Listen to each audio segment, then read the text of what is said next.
Excelente semana, alumnos de tercer grado de secundaria en la asignatura de lengua materna. Tengo el gusto de explicarles qué es el contexto histórico.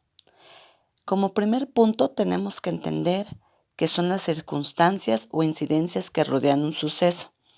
¿Esto qué significa? Te lo explico con un ejemplo. Suceso, clases en casa. Hablamos de Aprende en Casa 2. El contexto histórico, acento en la O, histórico, de las clases en casa es porque en el año 2020 surgió una pandemia llamada coronavirus y la solución que le dio la Secretaría de Educación Pública fue mandar programas en televisión abierta que se transmiten en diferentes horarios y que los maestros de educación pública a partir de esos programas planean sus clases. Asimismo, esto pasó porque no existía un semáforo verde, es decir, el mínimo riesgo de contagio de la enfermedad mencionada. Y esto de Aprende en Casa 2 está sucediendo en México. ¿Por qué es importante mencionarlo? Porque en países como China, la dinámica es completamente diferente. ¿Por qué es importante entender el contexto? Es muy fácil, yo coloqué aquí un relojito. La importancia radica en que influye en el hecho cuando sucede. Es decir, si tú no comprendes lo que está pasando en ese momento, no te va a quedar claro lo que sucede. Porque nosotros no podemos atrasar ni regresar en la historia para poder vivir lo que pasaba en ese momento. Muy bien. Vamos a jugar esto al contrario.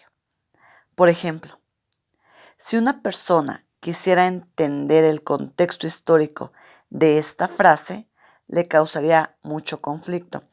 Un ser humano de edad promedio que vivió en 1945 no comprendería el término Facebook y le causaría un conflicto. Para que esta persona que vivió en los años de 1945 pudiera comprender una frase donde se utilizara la palabra Facebook, tendré que comprender el uso de la existencia de redes sociales, el concepto de Internet, entre otros. Otro ejemplo.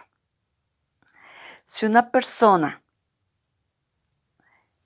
quiere entender la frase "el fandango es su vida", tendría que regresarse a comprender el contexto histórico de la palabra fandango, porque este término se inició su utilización o salió a luz en el siglo XVIII, hablamos de 1700, y nos diferencian más de 300 años.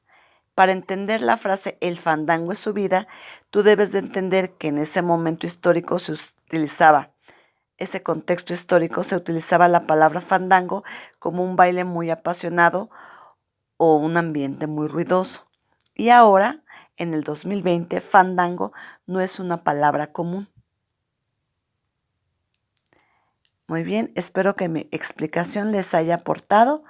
De esto, por favor, me van a rescatar 5 ideas principales. Gracias.